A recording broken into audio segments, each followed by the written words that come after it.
Did you know that the longest hiccups lasted nearly 69 years? When Charles Osborne started hiccuping in 1922, he didn't stop until 1990. Charles Osborne hiccuped non-stop for 68 years.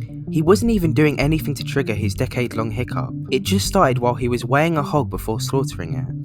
Initially, he hiccuped 40 times a minute, however in his later years it slowed to 20 hiccups per minute.